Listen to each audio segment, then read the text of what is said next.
much for joining us. Our big story right now on 12 News at 6. May 23rd will mark 11 months since Daniel Robinson vanished in the Buckeye Desert. His father moved here from South Carolina and has been leading search efforts almost every weekend. But now he says donations have dried up and he's hitting the pause button on the search. So what is next? Team 12's Josh Sanders has been following this story from the very beginning and has more. Sometimes your body want to say, I can't do it no more. But my mind say, I got to keep going. Nearly every weekend for the last 10 months, David Robinson has been here, searching the Buckeye Desert with volunteers, hundreds showing up to look for his son, Daniel. 10 months is a long time. Every day is that same thing over and over again. Daniel's still out there missing. He's organized hundreds of search groups, using drones and other technology to canvass miles of desert terrain around the crash site of Daniel's 2017 Blue Jeep Renegade. Daniel's clothing found inside out, boots and socks, wallet and laptop. No blood, no signs of injury, no signs of Daniel. He hired a private investigator and collision expert. After the airbags came out, somebody turned that ignition over at least 46 more times. David's teams even found human remains, but not Daniel's. Funding generated through a GoFundMe account. More than $250,000 raised through thousands of donors. Everybody made that possible for me to remain here. Started off with roughly 200 people coming out there on weeks to go out there and search with me. That number has dramatically dropped. I'd be lucky if I get 20. But that funding has now run dry, leading David to temporarily pause the desert searches. The stress of the demands of trying to get the forensics work done on the vehicles and the clothing and everything else. Then I had to take away some of the equipment that's very vital and crucial. Buckeye police do not have evidence pointing to foul play. Despite pausing the searches, David remains determined to find his son and help others with missing loved ones. He's in the early stages of establishing a foundation in Daniel's name to support other families with similar stories. It's a non-stop deal for me. I want to make sure that the same thing that I have gone through don't happen to another family. So if I can help it. Josh Sanders, 12 News.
My name is Daniel Robinson. I attend AC Flora, and I'm planning to major in geology at College of Charleston.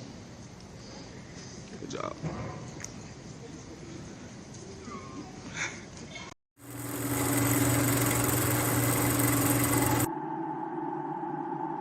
When the lights and camera turn off, I will be here.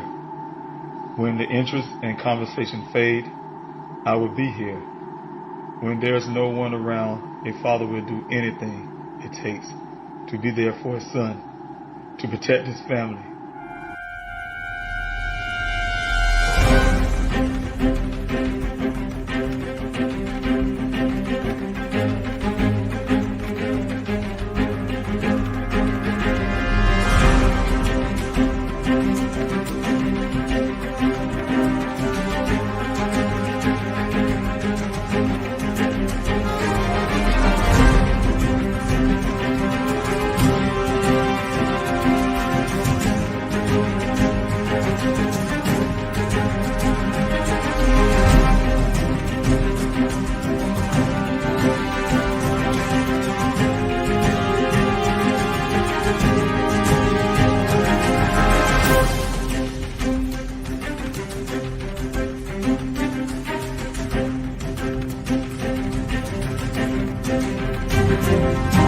Daniel Robinson went missing 4 months ago. This is the last photo his family has of him. He's a 24-year-old geologist, last seen leaving his job site in Buckeye, Arizona. As the Gabby Petito homicide case garners national attention, another young person has been missing for nearly 3 months, and his family is desperate to find him. 24-year-old Daniel Robinson, a geologist, was last seen on the morning of June 23rd, leaving his work site in the desert of Buckeye, Arizona. David Robinson had only one thought on his mind as he drove the nearly 1,800 miles from his South Carolina home to Phoenix. I had to find my son. And with your help, I will find him. Thank you so much for coming into this evening's Q&A. My name is David Robinson, the father of geologist Daniel Robinson. I'm here doing this Q&A prime time. We had one of them this morning. I want to continue the Q&A for those who have questions about my son's case, the interest in my son's case, and get some information about current events and things that are going on in the case. Again, I'm David Robinson. My son, geologist Daniel Robinson, went missing on June 23rd of last year in the Sonoran Desert of Buckeye, Arizona. My son, a geologist, graduated from the College of Charleston in Charleston, South Carolina. My son came straight to Arizona, Phoenix, Arizona, landed his first job with a company called Matrix New World, also called Matrix Southwest Groundwater, where he's hired on as a field geologist, also called a hydrogeologist. Daniel, on the day of June the 23rd, went to 2 well sites, one around 7 o'clock that morning, and then he went to a second well site around 9 that morning. On his way to that well site, according to the worker from a company called Weber, that worker said my son gave him a call to get directions to that location. They communicated with each other for that directions. And once my son arrived to Sun Valley Parkway, they met on the side of the road outside of the desert area. And just according to his worker, they had a brief conversation. And from that conversation, my son followed him into that desert. They drove 1 mile west and then 2 miles north into that desert to arrive at this well site where they spent roughly 10 minutes. In 10 minutes conversation, my son, according to this worker, ended up waving off to him, driving off to never be seen again. My son's vehicle showed up almost 30 days later on July the 19th, right here in this ravine. This ravine is located a little over 3 miles, around 3 miles away from that well site. The vehicle appeared to have rolled over, partially rolled over and crashed into that ravine. After further analysis, those indications was not true. My son's clothing was found almost 3 feet away from the vehicle in a pile. According to the police report, that may be my son's clothes. They haven't have any evidence to say this suggest that it is Dane's clothes, other than the fact that it's near his vehicle, about 3 feet away, like I said, in a pile. At this point, according to the Buckeye Police Department, who came on the scene after a rancher found the vehicle. He found the vehicle on July the 19th. He was out there 2 to 3 days prior to July the 19th, and he testified saying the vehicle wasn't there.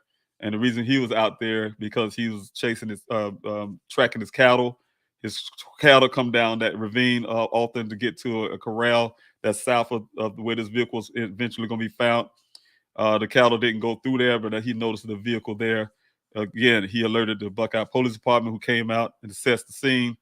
And according to them, this is the theory that they have. Their theory is that Daniel somehow was driving his vehicle for almost 30 days into that desert and then finally crashed into that ravine on the 19th of July. And once he crashed into that ravine, the vehicle rolled and flipped and twisted and landed on the side. Once it came to rest, according to the Buckeye Police Department, they believe that my son didn't sustain any injuries because they didn't see any blood in the vehicle. They also believe that he was wearing a seatbelt because of the way the seatbelt was locked.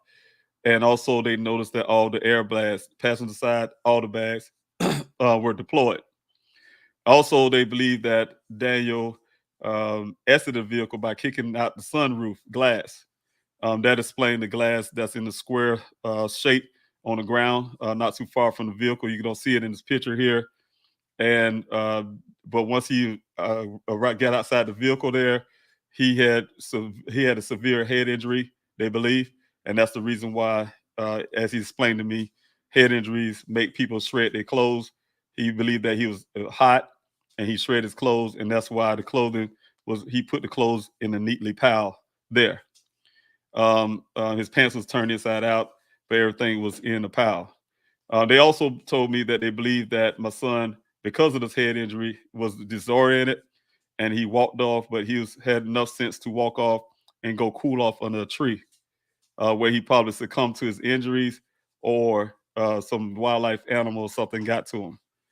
And then they also had a second theory that maybe it's just the fact that Daniel just decided to stage all of this himself, do this himself, just to leave life as it is, leave his family, and join a monastery, become a monk. So those are the theories that was given to me as a family. My family and I, of course, wouldn't go for that. I didn't go for that.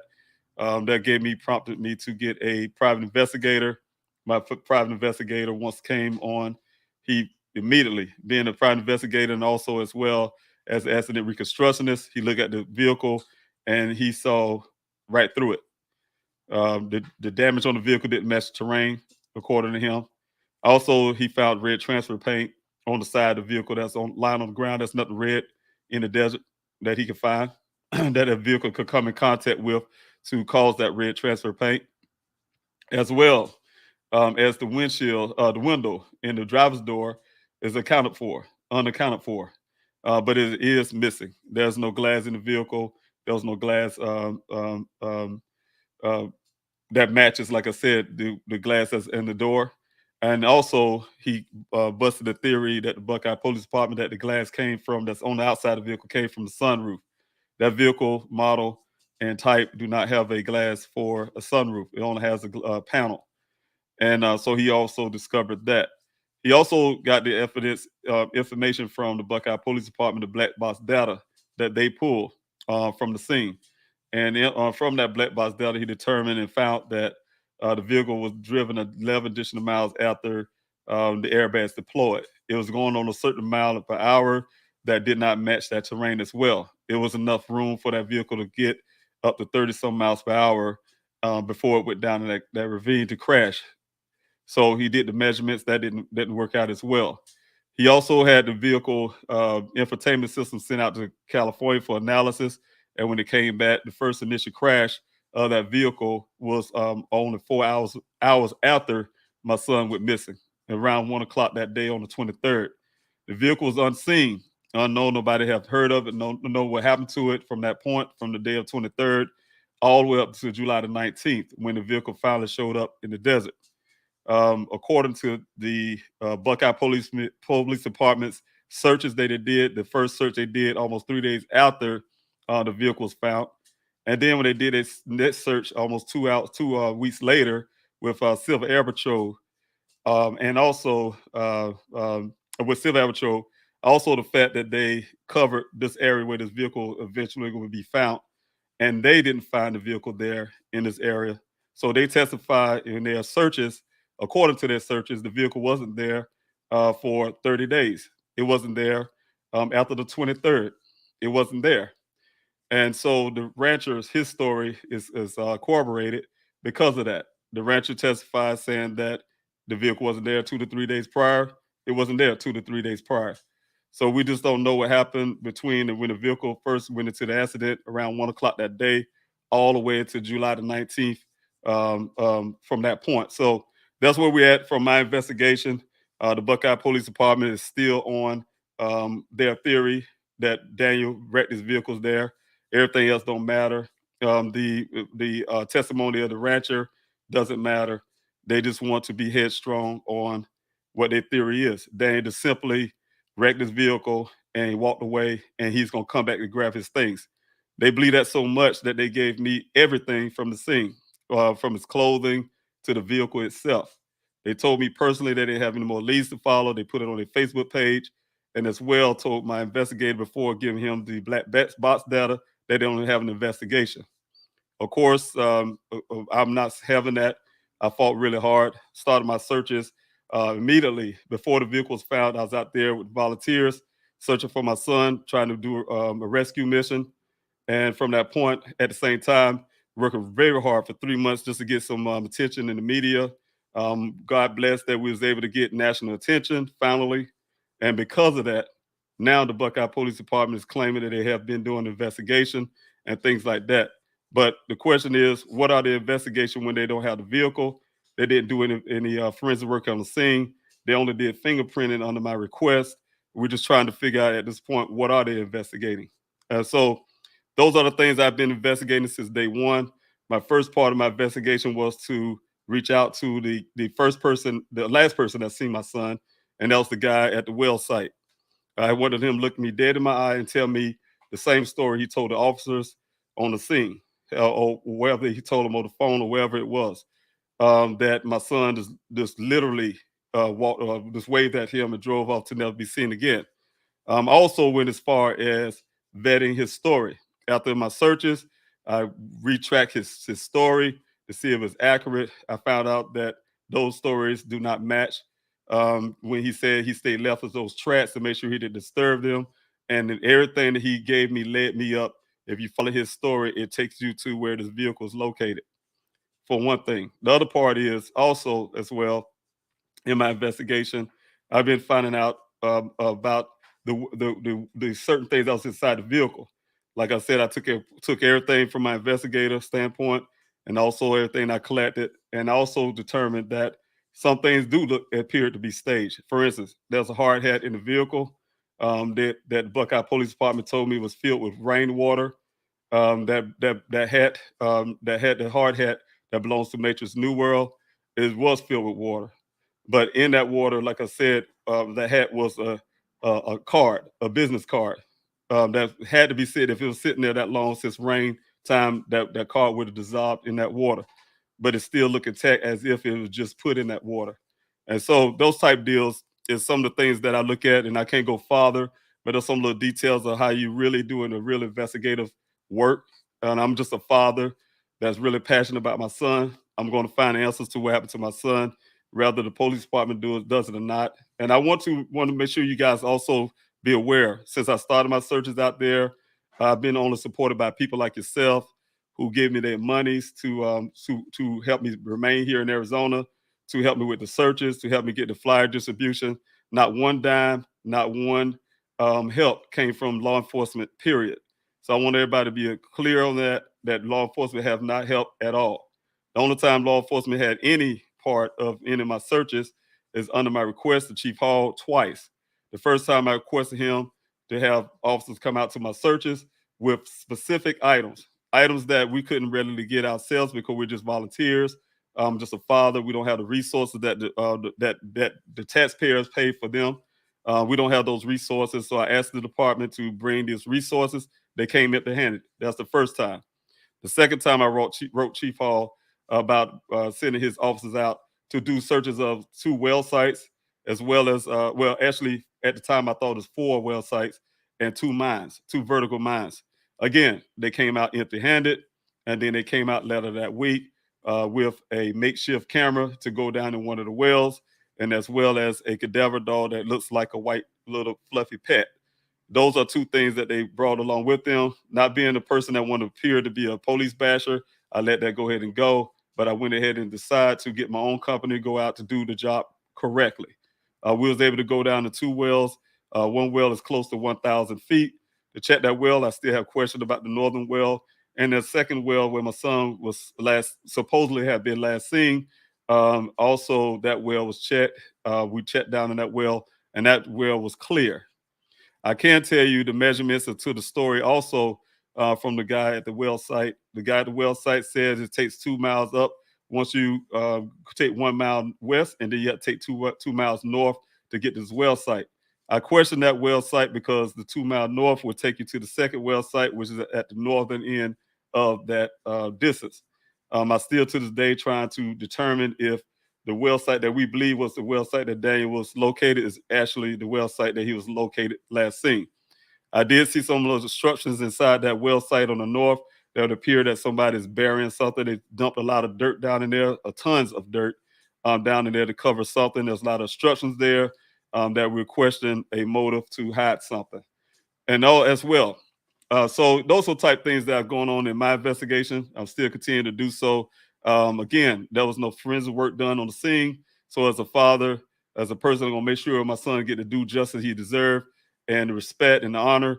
I have to do those forensic works myself. So that's the reason why I guess you guys to please, if you can, donate in kind of way you can, help in any way you can. I really need that.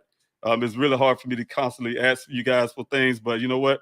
Nobody else is doing it. You know, I can't get it from law enforcement, no matter if I go to FBI, to whoever. Law enforcement seem to make sure or make themselves absent to my son's case. So I have to do things myself until things change. So you guys can help me out. I really appreciate it. Again, I'm David Robinson, father of geologist Daniel Robinson. I'm here doing this Q&A prime time.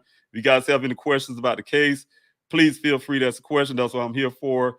I just want to make sure you know that all you have to do is put the word question there before your question, the big capital letter Q, or some question marks. That would definitely help me when I'm coming down the comment section to find your question. But I want to go off of everything that I normally do when I first start my Q&A.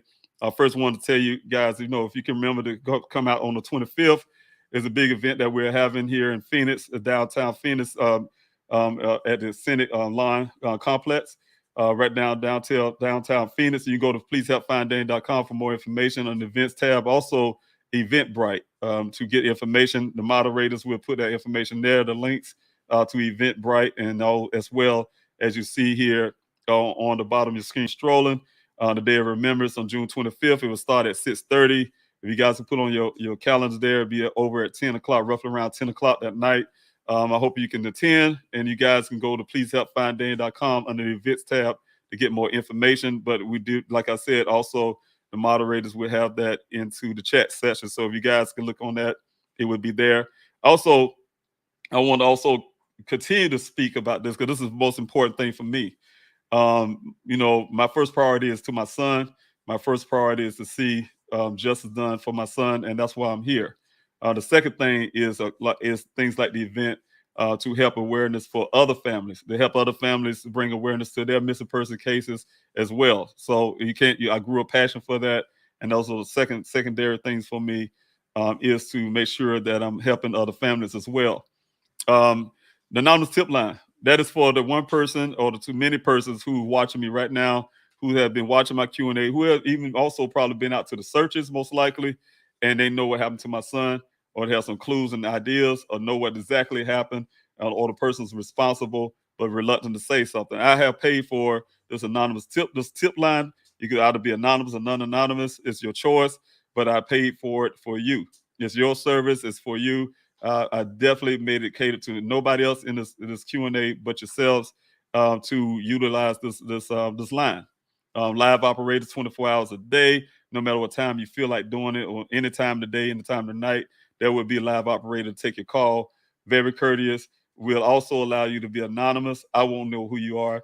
No one will have to know who you are. But if you don't want to talk to anyone, like I said, I was put on the bottom as well. You could just text the word tip to that number. You can use a burner phone to text the word tip, whatever you got to do. Just please utilize that number, and you can still remain anonymous. Just text the word tip to that number. The form will come up, and it can allow you to be anonymous if you want to. Again, you also can reach me at this number.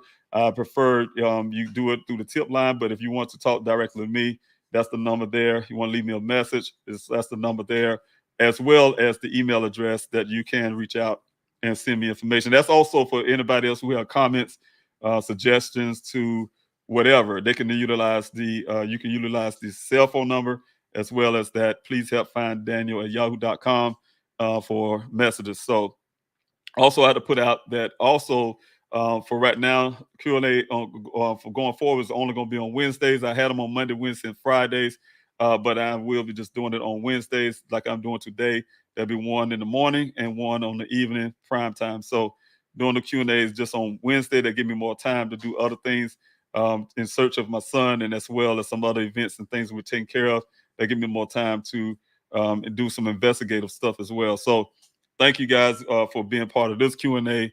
and supporting. Again, don't forget about pleasehelpfinddaniel.com for everything you want to donate to help with the flyers, to get us a PDF there, events there. You want to help in other ways tab, other than volunteer in person. You got other ways you can help. Volunteers tab, you can fill out that form, your skill sets. We definitely have a foundation, so you guys know it's coming up, and we definitely need people as well. So we need people as well. So know your skill sets and things like that. So thank you again for coming out on this Q&A. Again, I'm David Robinson, father of Geologist Daniel Robinson. And if you guys can bear with me, I will be taking your questions.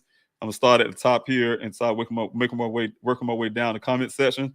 And like I said, if you have any questions, please put the word question there first, a big capital letter Q, or question marks, so I can find your question as they're coming down. There's a lot of people that joined in the chat tonight. Thank you so much for being here.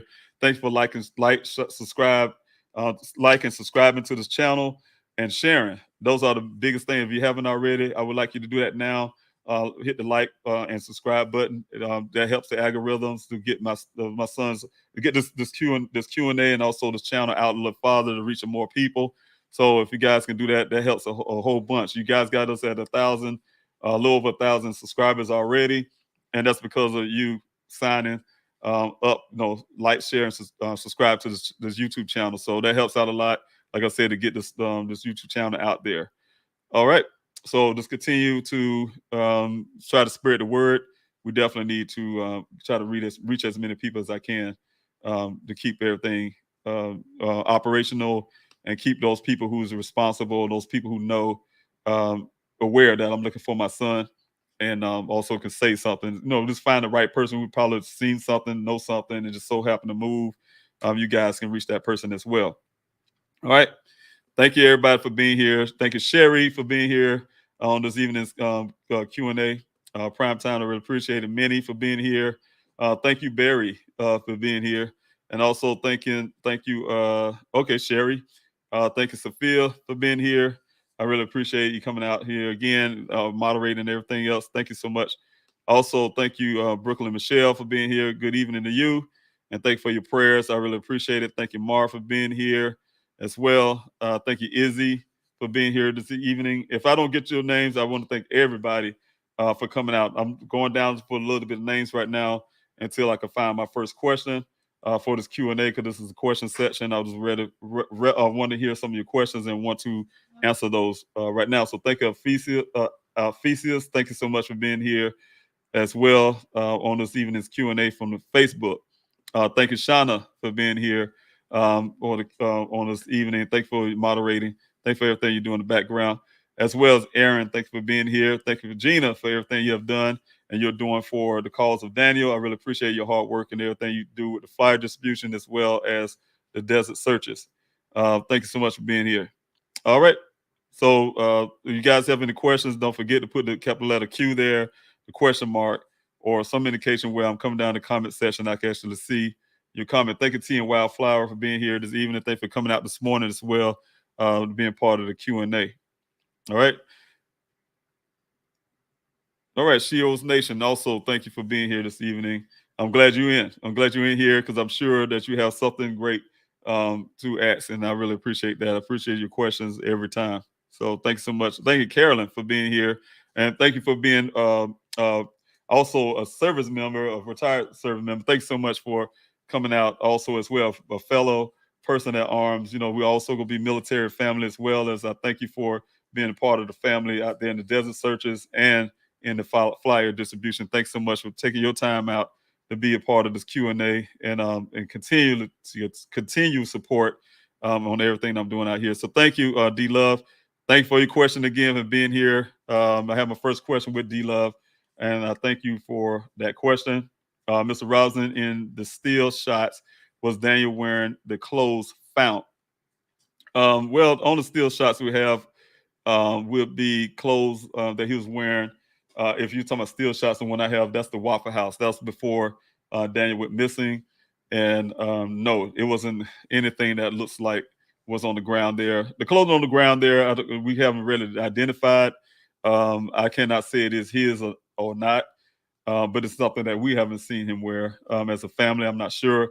We haven't examined it. Only person to examine those clothing or have seen those was the Buckeye Police Department, and as well as my investigator. So other than myself, I have never come close to any of those items.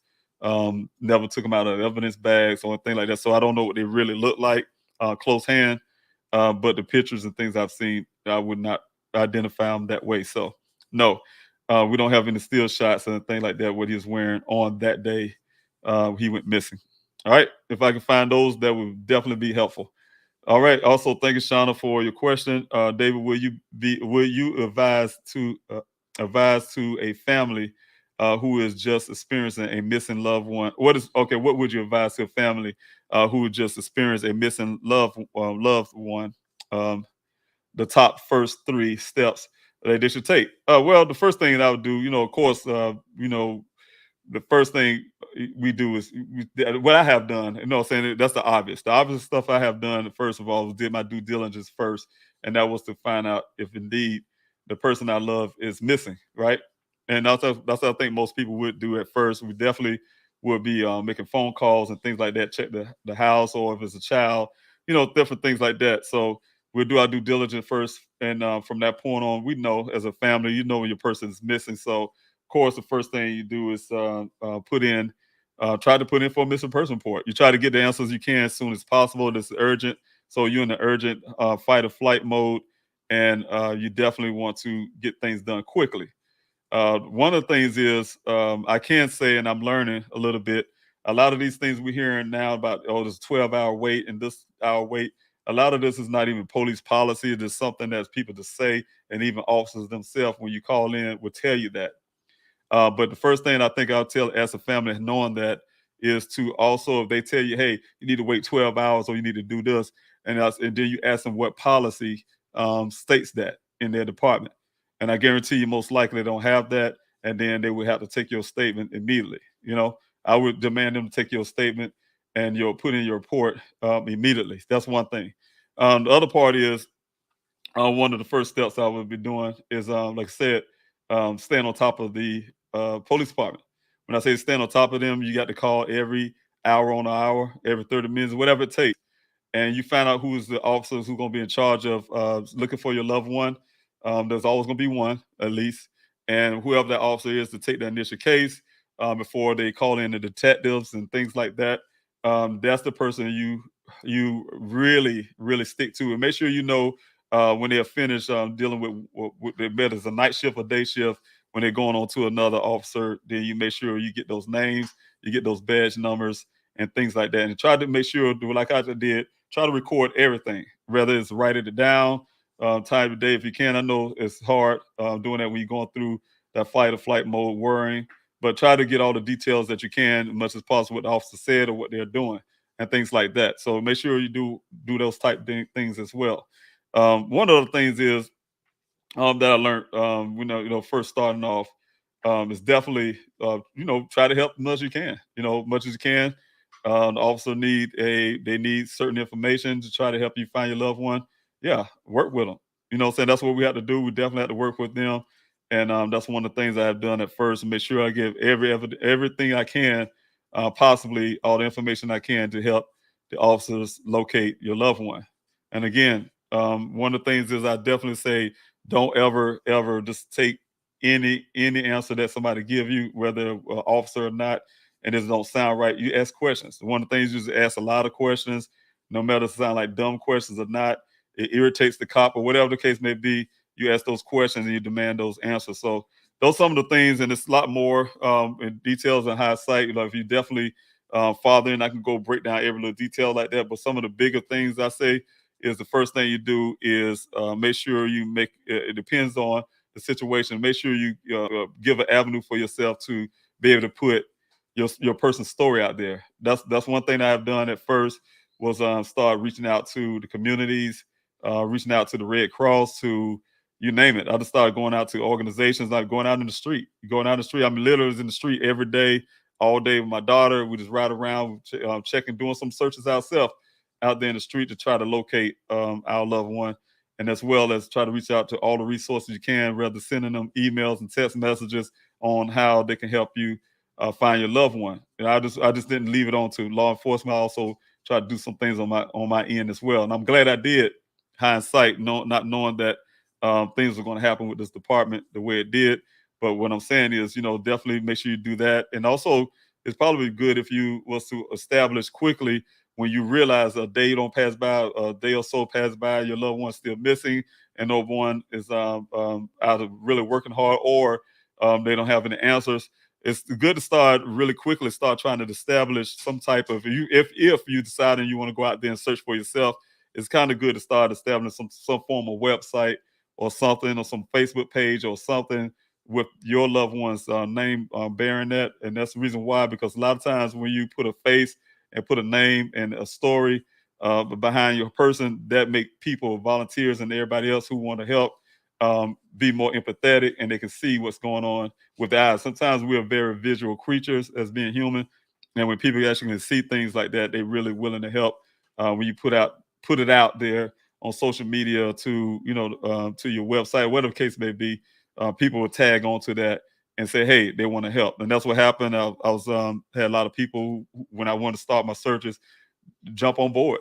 People from all over walks of life, a lot of them from Buckeye, believe it or not, came out to the searches and things like that. So definitely want to establish that kind of communication between yourself and the community that can help you do searches and stuff like that. So some of the things I will hopefully had an idea in the past when I was out there in the desert is to write a little, because families, we don't come with a handbook on what to do when you have a missing person. And I like myself, you don't have a missing person until you have a missing person. So nobody's an expert.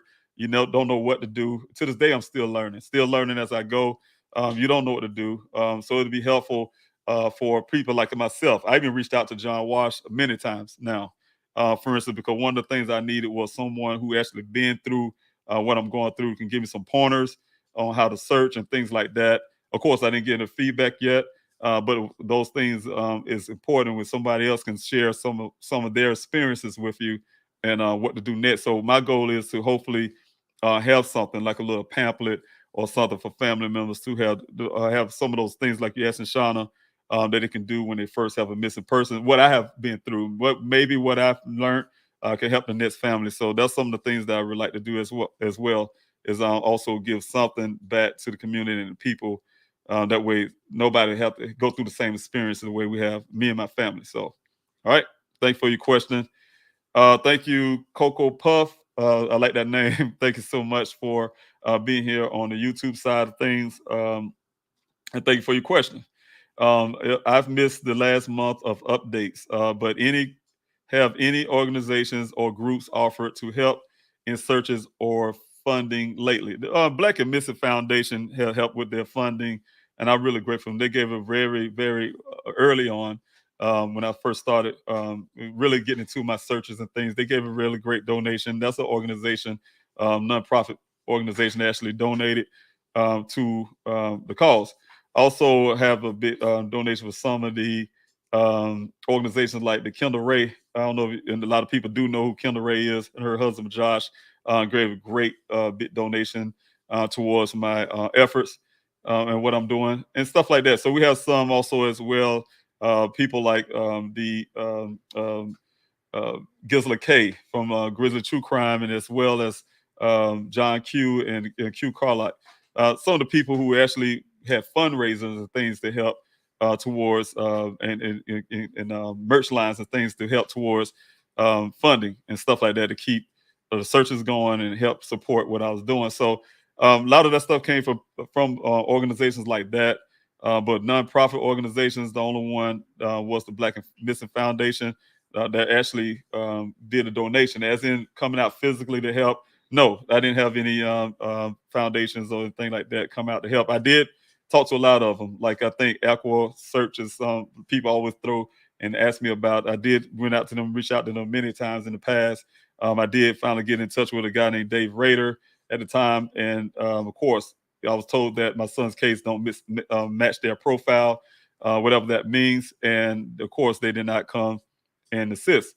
But they did, on their fairness, did refer me to another nonprofit organization who had drones, the type of drones that I need with the technology. I was really excited about that. Had some setups with the Buckeye Police Department to come out, and as well as them to come out. But of course, again, some of these nonprofits haven't been out to the searches or have showed up. So yes, I reach out to a lot of people. I have no problem with working with anybody. My biggest part is I definitely need all the help that I can. I tend to say that in my Q&As to some of the other videos and things that I do out there. I need all the help I can. And you guys, again, I'm saying the only persons I know as the true champions is people like yourself, Cocoa Puffs, who come out and support this Q&A, who support the efforts and everything you do, whether it's volunteer to sign in the petition, to you name it, to coming out to the searches, to, you name it, fill out these PDLs, doing these PDLs on the website and making your flyers and put in your communities. All that stuff is important. Everything that persons do. Some just support from other countries. Hey, they send me messages. Hey, Mr. Robinson was supporting you from the UK. And they can't do much, but they can give me encouraging words. And they can definitely, that is a lot. Encouraging word, because they help me with my morale. To keep going. Hey, Mr. Robinson, I'm behind you. I got you 100%. That type deal, that helps out a lot. So everybody play their parts in some form or fashion. So thank you, Cocoa Puff, for your question. If anybody else have any more questions, please feel free to ask them. Going down the comment section again, looking for your questions. Don't forget to put the, like Cocoa Puff did, put the word question there, a big question mark, or some type of indication where I can find it as I'm coming down. If I do miss your question, somehow, please forgive me. Just ask again and make sure you put that question mark there and some of those things so I can identify it. All right. It's okay to ask those questions again. All right, T. Sophia, you have a question mark there. I really appreciate it. Thank you for everything you have done all as well. All your hard work in the past, working behind the scene, and to help with my efforts of finding my son. Thank you for being here tonight. I know you can't discuss details, Ms. Rosin, but have there been any leads whatsoever that you would deem credible? I do have some that's definitely deemed credible, and those are the ones that got me some of the information that I have now, the understanding. And T. Sophia, some of those avenues where I got some of the answers I need as well. But some of the ones that's now current, there's one lead that's current. I'm still working on that one, and I'm still waiting on answers back from the Buckeye Police Department on what they're doing with that information, what they're doing with this part of this tip that we received. So definitely I'll stand on top of them with that. I know they can hide behind this shield of saying, "Oh, it's under investigation. I can't tell you something," or whatever the case may be. They can say that under their shield, but ultimately they have to show action. And I'm always gonna push. When they tell me that means I don't care how many times they say it. Investigation can't go on forever and ever. Eventually, it's gonna come to a point, and they got to produce. And I'm gonna keep records. Produce everything they told me at the beginning, what they were doing, and the times when they start saying they was doing things. So that way, I'll definitely stay on top of them and make sure they're actually doing what they say they are doing. If they say they're investigation on something, then I want to see an investigation or something. I'm sure they'll say that. They haven't said that to me yet. As far as I know, the Buckeye Police Department are not even doing an investigation, but they're looking into those tips and things like that. So, all right. Thank you again for your question, T. Sophia. But I am looking into every lead that I can on my end as well. All right. All right. Again, if you guys have any more questions, please feel free to ask them. Don't forget to put the word question there, as well as a question mark or big letter Q, like Rachel Arnold did. Thank you, Rachel, for your question tonight on this Q&A prime time. Is there any type of phone activity records that you haven't been able to access or receive? Well, no. No, we get everything we can. Of course, saying I have all that. The Buckeye Police Department, as far as I know, they say a lot of things out here in their report. But as far as I know, they haven't gotten a warrant. And one of those things, the reason why they haven't gotten some of the things that I have now is because they're claiming they couldn't do it because a judge wouldn't give them a warrant. And if they out there right now saying in their report that they was able to get my son's phone records and do this and that, then I would like to see those warrants from what judge gave them a warrant, because those guys claiming they couldn't do that in the past, get no warrant, because they haven't come to us. They're not getting no reports from us. They have never gotten a report from me. I think I've seen something they say on their report, say we obtained phone records. I don't know where they obtained it from, but they didn't obtain it from me or my family. and they definitely told us they couldn't get it themselves. The only thing they did is had us sitting across the table and strolling down our phone, and then right after they said, "Yeah, we'll obtain phone records from the family." They didn't get nothing from it. They get no paper, nothing from us in terms of phone records. So those are what I call word games. They put in their report, and those are word games to appear something else they're saying, but really this was going on. So yeah, I definitely keep on top of those activities. Rachel, if I see your question correctly, and so definitely, yeah, I have already the phone being taken care of right now, and definitely like you're saying, that technology footprint. Yes, there's a lot of information will come out of that. So we definitely have that stuff taken care of, and I'm sure I will have those type of answers of things I need to understand. So all right, don't forget, you guys, the petition is at 117,041 voices. And I really thank you guys for going out to that petition and adding your voice to that petition. You guys have multiple email addresses. You can put, you can go on there and put your voice on there multiple times because that's just amplifying your voice. Your voice is louder.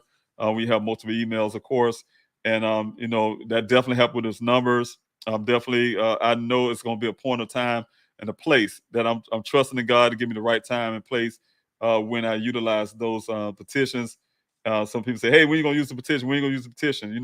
I'm on God's time. You know what I'm saying? When I came here to do my look for my son, I have realized a long time ago that everything that I'm doing so far is on God's time. It's like as soon as I think something's gonna go some type of way, God has something else happen. Just like when I have a foundation, I didn't come here thinking that I was going to form a 501c3 to help other families, but that's what we're doing. And when I say we, that's myself and the team doing. I didn't know that I'll be out here this long. I look for son. I thought I was gonna come out here and find my son immediately. That's my thinking was. I was in it really hard. I was gonna find my son. I didn't know it was gonna be almost a year. Still looking for my son and having flyers, distributing, have billboards and all this stuff going and organizing and doing all kind of stuff. I didn't know that was gonna happen. I didn't have to try to organize anything ever. You never know. So right now I'm looking at these voices, you guys decided to put your sign this petition, go on to pleasehelpfinddaniel.com and sign that petition or put your voice there. That's very helpful. Very helpful. Like I said, everything counts. Everything you do matters. And I'm really grateful for every bit of it. You are my support group. It's not law enforcement, it's you guys. And I'm really happy that you are out here. So again, I see a lot of people here. I want to say thank you, Ephesus. Thank you. I think that's how I'm saying your name correctly.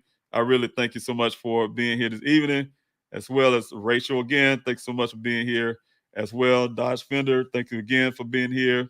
I really appreciate that you being here this evening. Oh yeah, and don't worry about that about being late. You're not late. You're on time. I'm really grateful you've been here. Also, thank you, Laura, for being here. Andy Love, thank you again for being here. If you guys have any questions, please by all means ask those questions. I have one from Ephesus. You can put a capital letter Q like he did, Ephesus did here, as well as putting the word question there in all caps or some question marks or something where I can identify. So sad the police department has not done the forensics, not even fingerprints. Well, they have done the fingerprints under my request. A few days after my son, the vehicle was found on the 19th of July. The fingerprint was done on the 20th or so around the 23rd or somewhere around there. And that's under my request. I was on a meeting with the Buckeye Police Department. I realized they didn't do any forensic work on the scene. That made me very upset. And I demanded those fingerprints to be done. And then once I left that thing, like I said, they gave me everything. Once I got home, I would look at the weather, and it was saying something, possibility of slight chance of rain. It don't rain much in Arizona, but it's a slight chance of rain. I was a little worried about that. And I asked them to put a tarp on. So if you guys see anything on the report asking about a tarp, they put a tarp on. I requested that too. Of course, they're not going to reflect that on the report because they're going to make it appear as they did things themselves. Buckeye do take a lot of credit for things that I have done in terms of searches to you name it. They try to take some credit for things. I even had to go to Maricopa County to correct the human remains that was found under my searches that reflected that Buckeye was out there finding human remains. They didn't find a snow cone. They didn't find a construction cone out there in the desert. And I had to make sure those records wasn't falsified. I did reach out to Maricopa County. They called me back and sent me an email apologizing and correct those errors. So definitely want to make sure that people know no. They did do fingerprinting, but it was actually under my request. And then the question is, do you think the petition will turn this into a criminal investigation? Will it be enough? No. I don't. I just know the people. You guys, that's your voice. The petition is your voice, and you guys are behind me. And what I would say is, whenever I demanded these things, whenever that time comes, I have what was the number, 100 and some thousand people backing me, and you all want the same thing. You all signed a petition, wanting the same thing I want, and I will have that leg to stand on when I go to the Attorney General's office, to some of these other people, try to get some things done. God have it really upset. It's a time and place for it, and when that time comes, when I utilize it, it's gonna be perfect. It's gonna be the perfect timing. It'll be the perfect place, and with the perfect person that will have to do the job and get some things done on my family's behalf and on my son's case. So definitely, saying we'll be utilizing those petitions, and like I said, utilizing your voices in the proper way, and it's gonna come. That time is gonna come. All right, and thank you right here for putting that out, Sherry. Also, try to look up there and try to find in the rain. But say the rainfall data in Buckeye for that entire month is 0.0, and it is, and that's I could tell you like this. This is June. Coming up is to a year my son went missing on June the 23rd. This month, I haven't seen rain in Arizona, significant rain. When I say rain, so Arizona might argue me down to say, yeah, we have rain. If you call literally a 1 minute or 2 minute sprinkle, and I mean feel like bird pee or something, then if you call that rain, in South Carolina, we don't call that rain. So I haven't seen rain in the state since November last year. And here it is going on June. Sometimes I'm amazed how these plants survive, but here it is June. I haven't seen rain yet. I guarantee you, coming up to June 23rd, I will not see rain here, right? And so for them to try to put a lot of water in the hard hat and say that was significant rain, you know how much rain it takes to fill up a hard hat of water the way it was, and with a card sitting in there, some card, I guess they want me to put some emphasis on that card or where it came from, and that card did not dissolve in that water.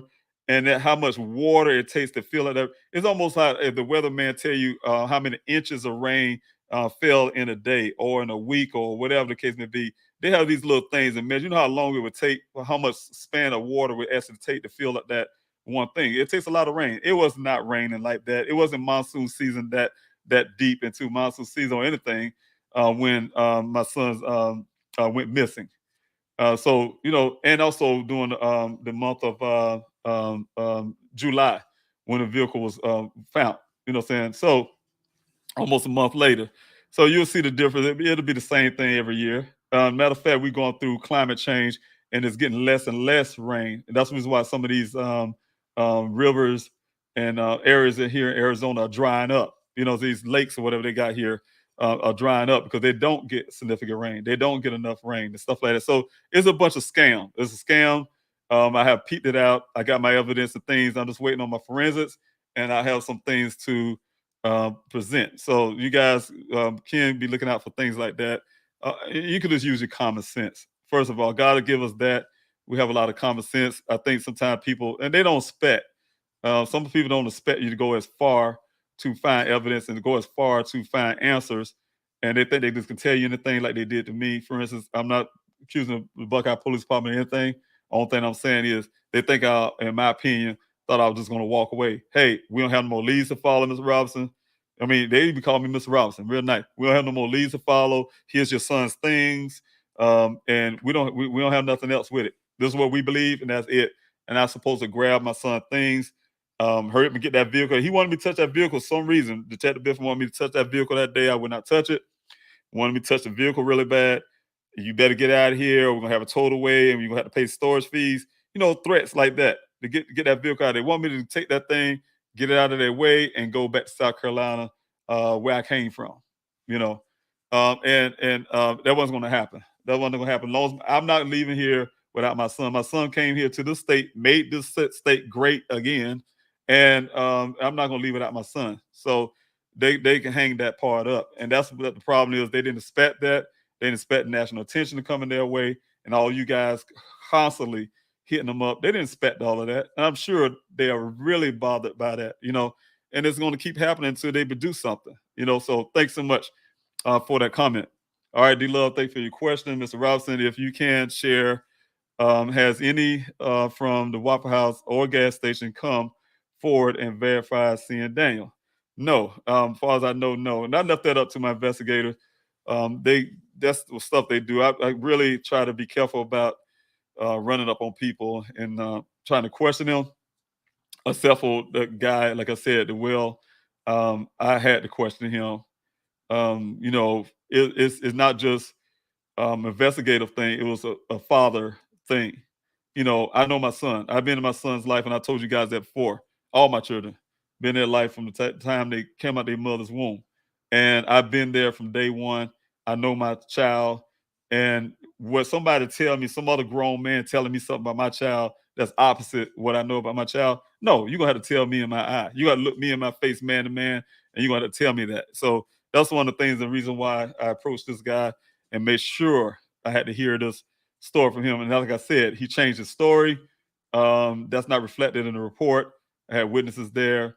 But Buckeye, like I said, they're very selective of what they put in their report. And everything they put in the report is not aimed to help me find my son. It's aimed to make themselves look good. Make it appear that they're doing all this work.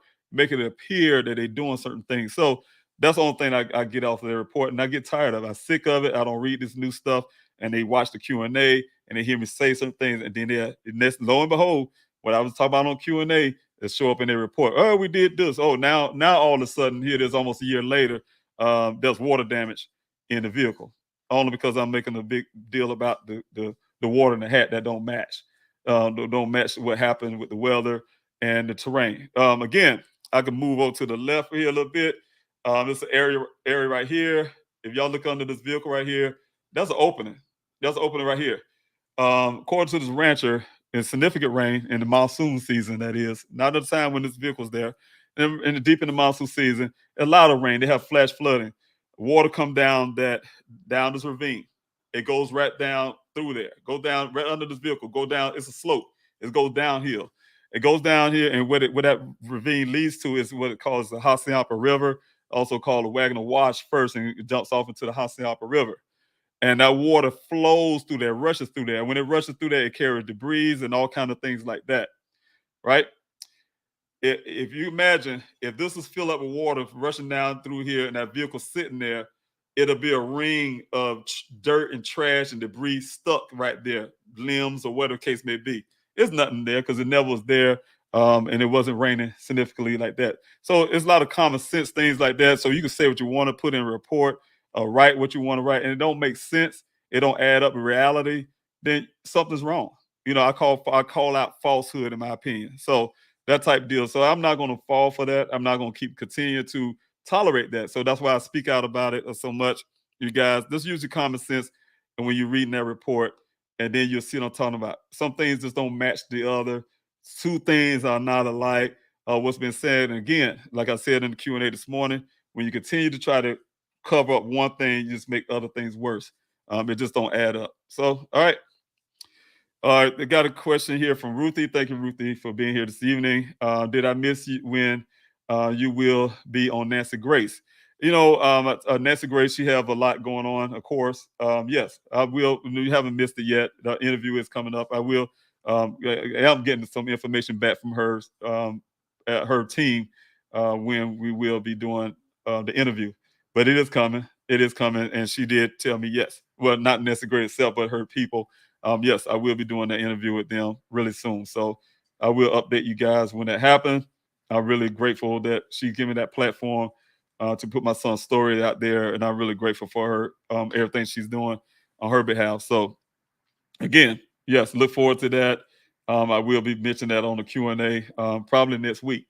And also, saying keep you updated with that, especially whenever an episode and things like that come out. I'm sure they'll tell me. They always do. These producers always tell me when things like that come out. So, all right. Also, I have one from Kate. Thank you for coming in from the YouTube side of things. Question is, if the car crash was staged, have you thought of looking for Daniel somewhere else other than the desert? Yes. And that's why I have the city distribution. That's why I do other follow leads. I've been to Flagstaff, to Sedona, following leads. So yes, I do other things. So I think even sometimes the family think that's all I did because they see me in the desert so much on the weekends, and that's all they hear about. Certain things on TV and everything else. Oh, the father's out there in the desert looking for his son. There's more to that. It's investigation going on that I'm doing, and what I'm doing with my investigator, and my previous investigator as well. It's definitely things I had to do in the past where I had to go follow leads elsewhere in other cities and stuff like that.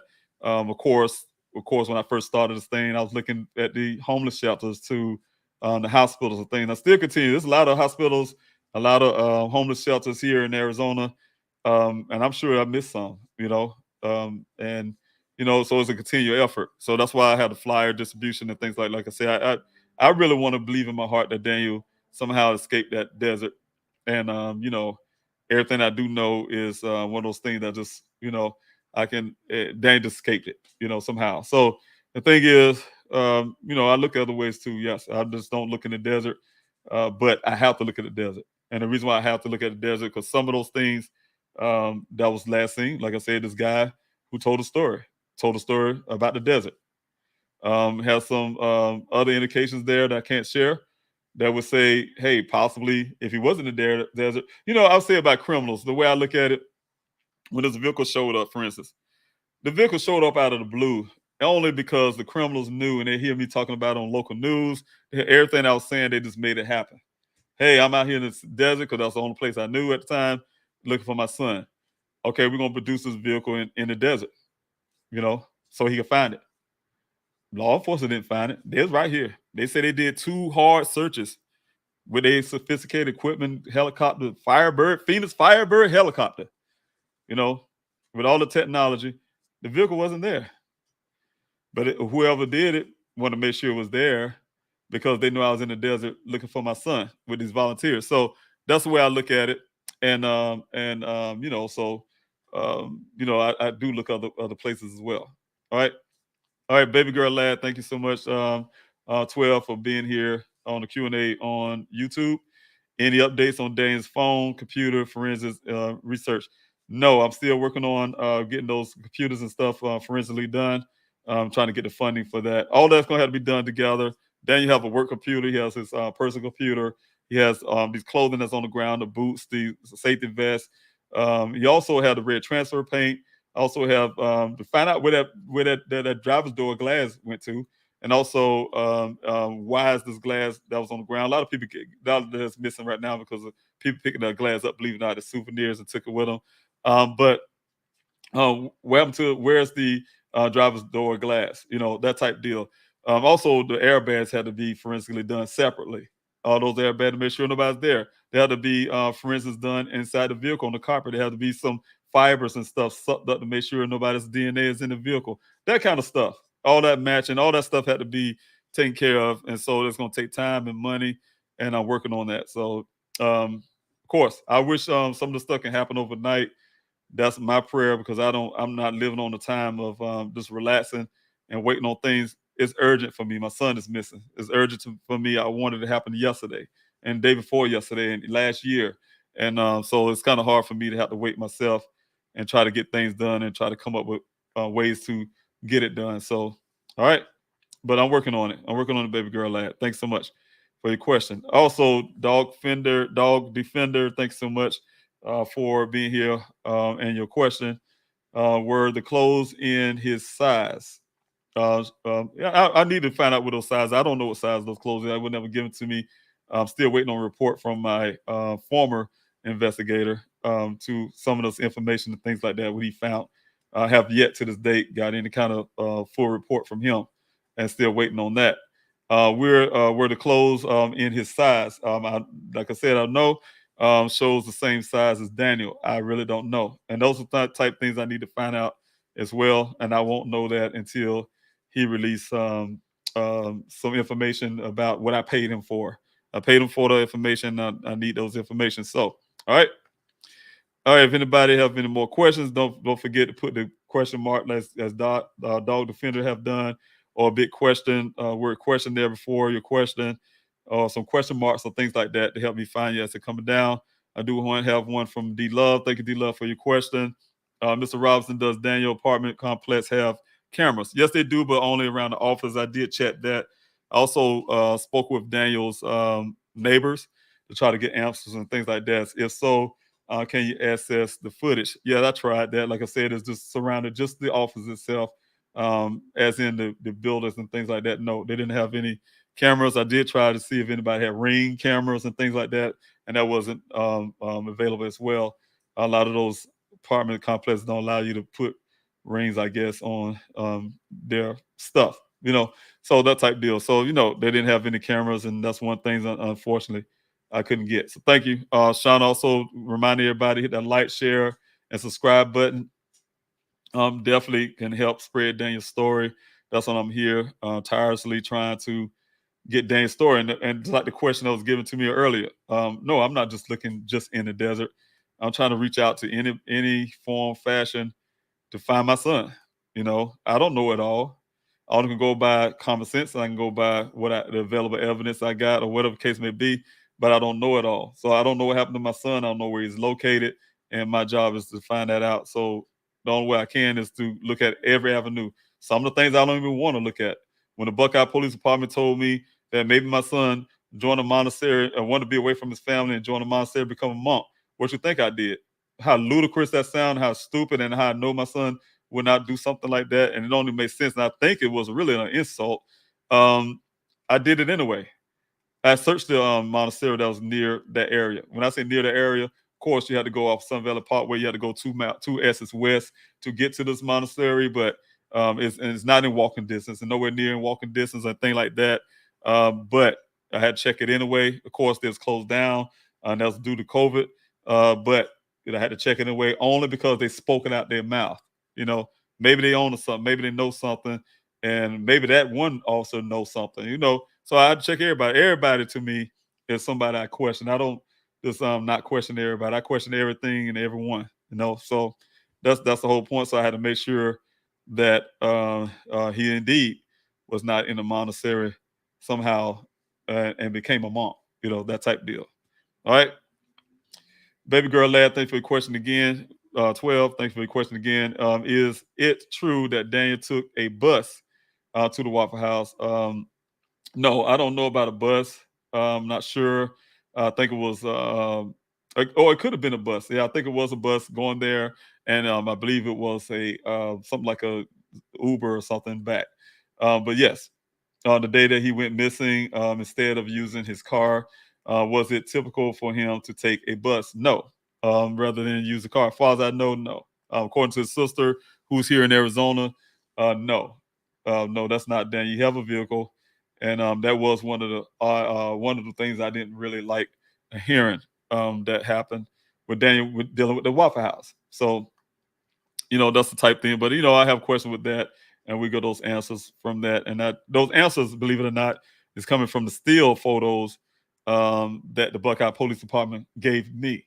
They didn't want to give me the video for whatever reason, because I suspect that video would show a whole lot of things that they don't want me to know. Because they didn't want me to know, they would have gave me the video, and they would have if it was nothing significant that would lead to criminality or something like that, possibly. I'm sure they would have gave it to me just like they gave me the clothing on that ground and didn't do any forensic work. They would have done that. But because that thing, I'm sure what I think possibly with that stuff would probably implicate somebody. Yes, they definitely won't have me to have that. So, all right. Here we go, Ross. So thanks so much for your question. All right, have one from Mia Copa. Thanks so much for being here off of YouTube. I'm new here. Thanks for being here. I really appreciate your support. Do you have YouTube creators who are assisting you in true crime genre? Yes, I have Grizzly True Crime again. Grizzly True Crime, Grizzly K from Grizzly True Crime. She the one to help me start this whole YouTube channel. Gave me all her expertise. I still need to go through. She gave me a whole big video and everything. So I really give a lot of credit to her for helping with this YouTube channel. as well as people like John Q, who's been working tirelessly to help me with some information that I was looking for as well, and also utilizing his platform as well as Gizla, using their platforms to help me get Dane's story out. I also have Unu, who's also had me on her channel. Just a lot of YouTube channels there. People who's also let me use their channel to spread their word. Of course, Kendall Ray and her husband Josh. Really grateful for them utilizing their channel to help as well. There's many other, and I don't want to miss people, and I really apologize for those have missed. But yeah, as many YouTube creators who was able to put me on their channels, and I hope and pray that I didn't miss. I know I missed a lot of them, but they know who they are, and I'm really grateful for each and every one of them that allowed me to be a part of their Q&A, not Q&A, but their YouTube channel. Also, the ones I met in the Crime Con, who was able to also put me onto their YouTube channel. So yes, I get a lot of that, and I get a lot of support with the YouTube creators. Utilizing their platform to help Daniel's story get out there. So I'm always grateful for that, and it helps a lot. It helps a lot. It helps a lot because as long as Daniel's story is constantly getting out there, somebody's gonna say something eventually. Somebody's gonna say something. Somebody's gonna hear something. Somebody's gonna say something, and I really believe that. So I'm gonna still keep pushing that. Thank you, Dodge Fender, again for your question coming out of YouTube. David, are you able to come up with any sports team Daniel followed? Players he liked, musicians, actors, anyone anyone that has clout and funds that would want to honor a fan. One thing, Daniel is a Arizona Cardinals fan. Of course, when he moved to Arizona, he came over to Arizona. He came over to the football team, as in a player, a Zet player, thing like that. I don't know. When it comes to musicians and actors, he hasn't expressed some of those things to me, so I don't know. His siblings may know things like that, but I don't know any musicians or anything. I know he listens to a lot of genres and things like that, different musics. But as in certain things like that, no, I don't know. But we have reached out. My attorney, she wrote some letters out to the Arizona Cardinals, to some of these sport teams out here in Arizona, and still waiting for feedback from that. Tried to, especially during football season, was trying to get Daniel names on the thing, the billboard, we call it, in the stadium, going across the little stadium wall and stuff like that, to try to get him out, just get some attention on his case, because there's thousands of fans out there in them stadiums. So try to utilize that platform, but we haven't gotten anything back from the NFL or anybody. But that don't mean I'm going to give up. I know it's a big, busy organization and things like that. So things like Daniel, even though it's here in the city, it's possible to get lost when you send those messages out. I'm sure there's a lot of bureaucracy and things like that. A letter we have to go through just to make it to the right person. So who knows what happened with that? But that don't make me stop. I tried all the time. Even when I first got here, this is going to be kind of funny. I heard that Charles Barkley hang out at a certain spot, and I went to go try to meet them to try to talk, try to see if these guys can help and towards getting Daniel's name out. So as a father, you do whatever you have to do to try to help your family. Try to help myself, and that's one of the things. Yeah, I did try to reach out to some of these guys out here in Phoenix and Arizona, that the sports figures, to whoever. So, yep, that's the one part of the not just flyer distribution, but at the outreach and things like that. So, all right, thank you, D Love, for your question, Mr. Roslin. Have you been able to view any traffic footage in surrounding Buckeye area? No, I have not. I asked about it though. My family and I, my daughter, when I first got here, I wanted to see Daniel's vehicle ever driving around. It got to the point where I had to say ever. They told me they couldn't get any footage of him driving from his house to his first location of the job, to the first well site, to the second. Oh no, we can't get it. We can't. We don't have any footage where they can't find it or something out other, and that type deal, right?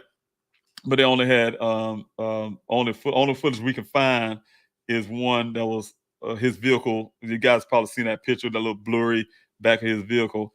Can't even see the license plate.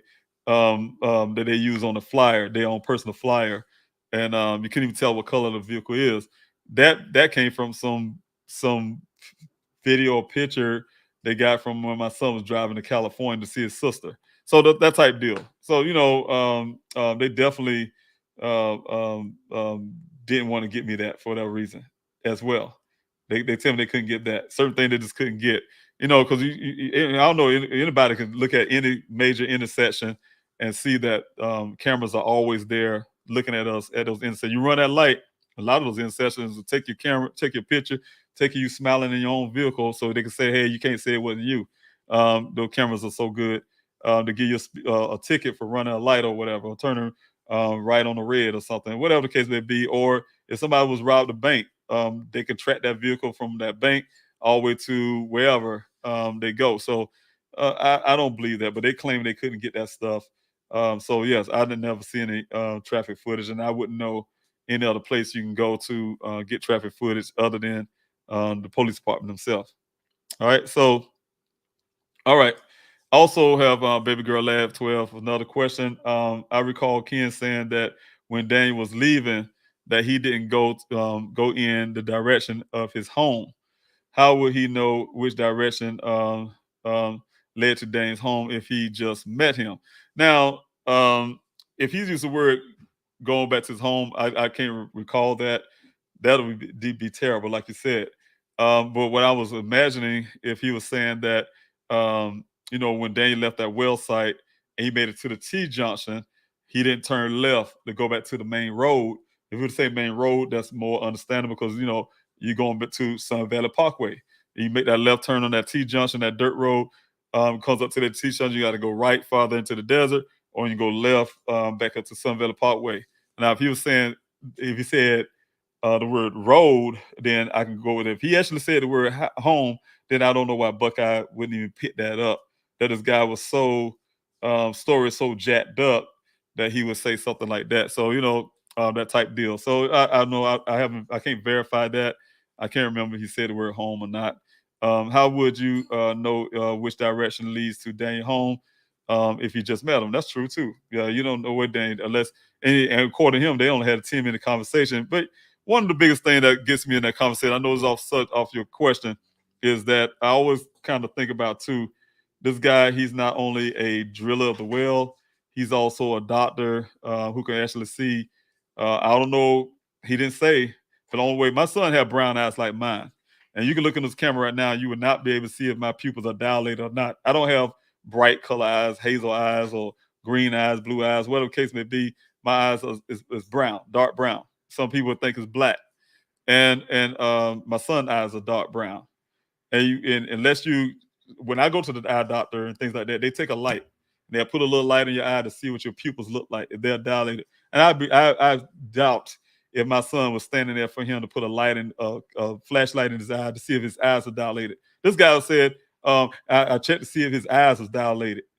Okay, so you become a doctor now to try to see if my son's eyes are dilated for what reason? That type deal. Certain things. He's also became a counselor or whatever the case may be. He got a lot of professions, and also following the tracks to keep it to the left side of things. So he said a lot of things. The man said a lot of things. I don't believe his story, not a little bit. But you know what? That's my opinion. All right. Dodge Fender, thank you again for your question. Will the military provide any satellite footage? I do not know. I don't know who I can get in contact with. I did have one volunteer out in the desert say he was going to look into that kind of deal for me. Of course, my search has been stalled. If I can get contact with him again, he do work out there on the base. But, I would like to have some information out there because, like I said, that Air Force station is right there on the other side, the east side of that White Tank Mountain. So, and they fly their jets, though they do a lot of training. And I know they have to have satellites to follow action. So thanks for your question. Baby Girl Lab, another question here. Was Daniel's sister his emergency contact? Well, that's his sister. I mean, if I was two people living in the same city, yes, they will be. Well, I'm his emergency contact number. We all are in my family. We all are emergency contact of each other. But yeah, for those two to be real close in the same city at the time, yes. They would be. I asked because how did the employee know to go to her home? Well, according to one of the workers went to her home, and the way he explained it, where he knew where she lived, is because Daniel brought her there, and she said it, so she verified that for me, that he'd have been to her place before. She didn't know who he was, but she do remember his face because Daniel did bring him there before. Him and Daniel hangs out together. That's like one of the co-workers that Daniel is friends with. And this guy said that he remembered where she lived because he's been there before with Daniel. And so I corroborated that that part is true. So well, as in memory, I can't say for his memory, but I can say that he's been there before. And that would be one of the reasons I believe that he knew where my daughter lived at. So, all right. All right, I think having more questions here. I thought Sonya Bright, I thought you had a question there, as well as the Sonya Bright. That name sounds familiar to me. I do know a Sonya Bright, but thank you so much for being here this evening on this Q&A. Also, as well, let me see here. I do have another from Dodge Fender. Thank you so much. Do you think it would help to start additional petitions, or is it better to stack on one? All that I know so far is a stack on one. I'm not sure if how having multiple ones will help out, because I have when I update the petition, it kind of evolves. When I say it evolves, when I first had started my petition, it was all about making the Buckeye Police Department do something. And that was the first step. They're in action. They need to do something. They do something to find my son. And then the second thing was to change some of the ways, because I started recognizing quick when this guy's telling me as if my son came to him and they say, hey, he's a grown man. If he want to disappear, he can. If he want to leave on his own, he can. He want to disappear. That's an assumption, right? Like my son came to him and say, call the Buckeye police. I just want y'all to know when my family come looking for me, I want to leave on my own accord. I just want y'all to know that. This comes from that assumption. So I was want to kind of change some of that, and as well as want to fight for that. I literally, now this is the ridiculous part. I was 3 hours shy of this 12 hours that I had to wait just to report my son missing. And so 3 hours shy, and they would not take my son's missing like I was going that he's missing. I know he's missing, right? They wouldn't take the call, told me I had to wait those additional 3 hours just to put that phone call in, just to report him missing. So I had to sit around the house and wait and look at the clock, and exactly 3 hours later be able to call. Okay, now we'll take your report. I mean, that's ridiculous. A family know when their loved one is missing, and that should be done immediately. So that's when the petition started going towards that way. And then after a while, I had grown a passion to help other families. And so some of these petitions are for other things like that. So you kind of see as you read those updates and things, some of the things are added, but it's all one. It's all going to be one thing leading up to the biggest part. Like I said, my first priority is to my son, and those things will be for those cases for my son as well. I do have a question here from Gina. Thank you, Gina, for being here tonight on the Q&A. I really appreciate you coming in and all the hard work that you do. Were you able to have further discussion with the Phoenix Police, Phoenix City Council members that you mentioned last week? If so, were they able to suggest next step or provide future guidance? No, I haven't yet. I will be reaching out to them soon. I'll try to give them a few days to reach out. They said they was going to reach out to me. So but I do have information to reach out to them. They did give me contact as well to reach out to them. So I will be doing that. And I really have confidence that they're probably right now having discussions. Who knows what's going on in the background? But the thing is, I do know they would give me some, hopefully give me some resources and things like that I can utilize to help me better search for my son. So as well. So thank you so much for your question. And again, thanks for being here. All right. Thank you, Ephesians. Thank you so much for being here.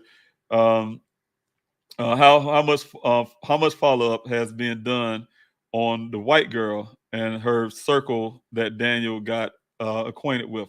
One thing I want to say about that is there's two areas you can look at that in two different ways. Not much.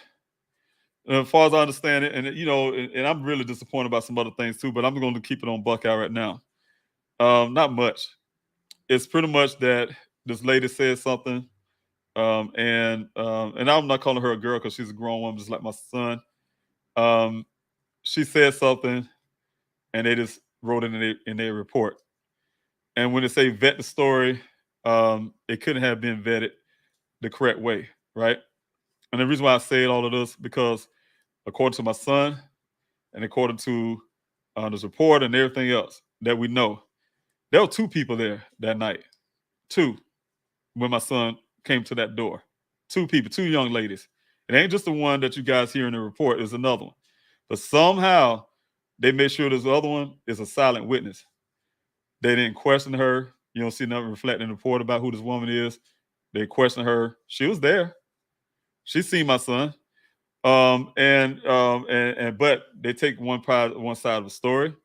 Not only that, they allowed this woman to upload her own information, some hearsay information into their police report.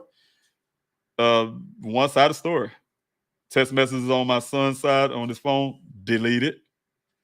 Just that conversation, just their conversation now, that type deal. So the whole point is that's some things you already know about my son's case. And so as in her circle of friends and things like that, I doubt it. Nobody do it. But at the same time, I try to look at it as it's a bit behind distraction from the fact that the Buckeye Police Department, in my opinion, have done nothing to find my son. You know what I'm saying? Have done nothing, little to nothing. And it's a distraction. And the reason why I feel it's a distraction, because I had a reporter come to me when that girl's story first came out there. And a reporter came to me, local news station, came to me, Mr. Robinson, I just left the Buckeye Police Department and they gave me this report. And when they asked me about the young lady, and she had the report in her hand, and it was highlighted in yellow highlight. Like somebody took a yellow highlight and did it. I thought the reporter did it. No, it was given to her from the Buckeye Police just like that, so they can focus on that story to throw off. So I saw it as a distraction. Something was going on with that. So that's the kind of thing that I look at it in two ways. But then other ways, like you said, no, they haven't vetted that story really well. They haven't vetted a lot of things. They haven't vetted the guy's story at the well site. They need to see if these people are related to each other, all that kind of stuff. All that stuff need to be vetted. And those are the kind of things I'm looking into personally. All right. All right, Kate, thank you so much for your question. Do you know if the girl was dating anyone when she was texting with Daniel? I do not know that. It wouldn't be new. In reality, there are a lot of times that young men and even young women sometimes, but young men will meet young ladies and they'll say, hey, I don't have a boyfriend or husband or whatever, and vice versa. Vice versa. And then you get engaged with these people, and there'll also be someone they are involved with that can turn out to be jealousy or some other things can happen. So yeah, you never know. Those things I had to be looked into as well. So again, there's nothing in the report that reflects that those things that have been asked or discussed or anything. So I would say no, because these people haven't been vetted like that. So it's whatever they said they were, they put in a report and they go with it. Nothing else to it. All right. Dog Defender, thanks so much.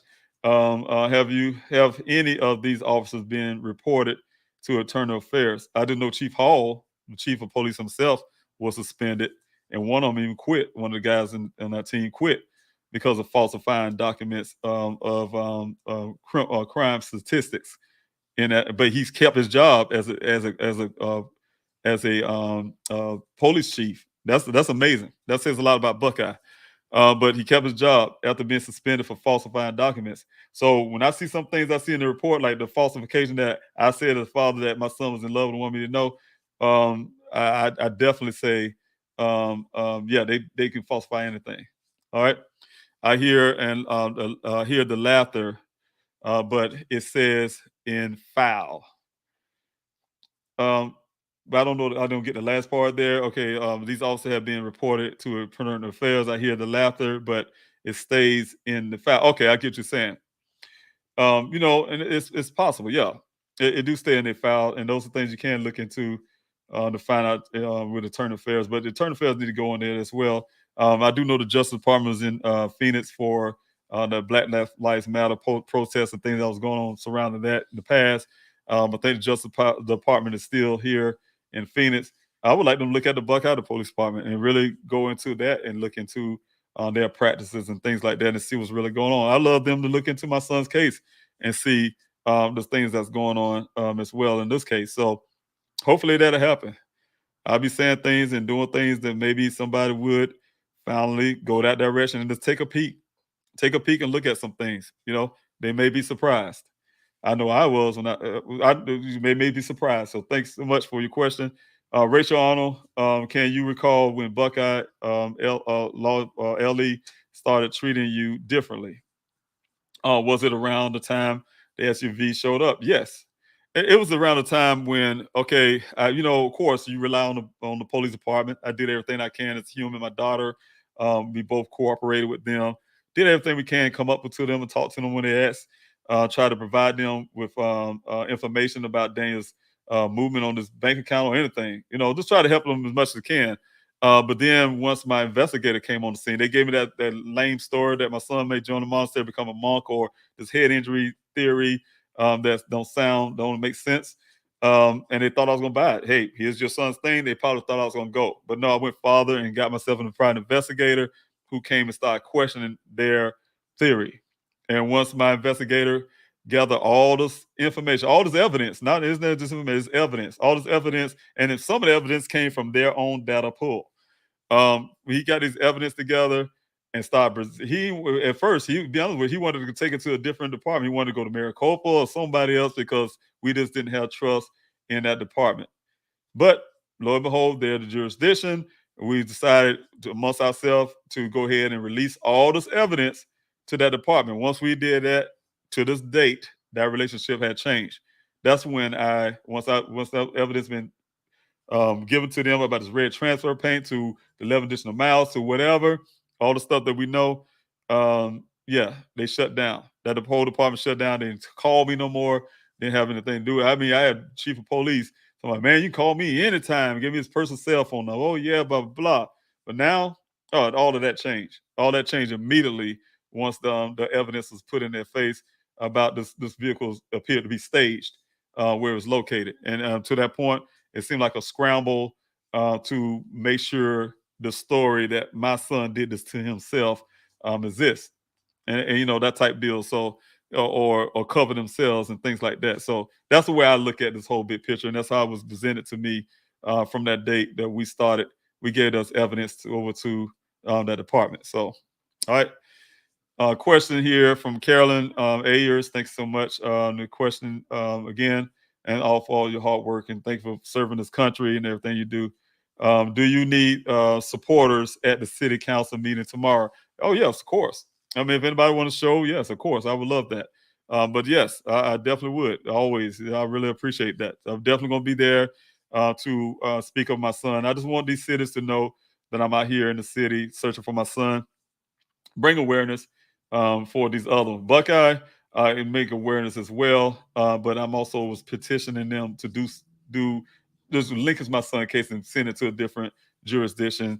Let somebody that's being charged in my son's case. I have lost total confidence in that department, and I can't see how they would serve me well or my family well at this point. After a year, it's nothing they can do for me and my family. They already damaged my son's case by breaking the chain of custody with my son's items and things like that. Didn't do any forensic work at the scene.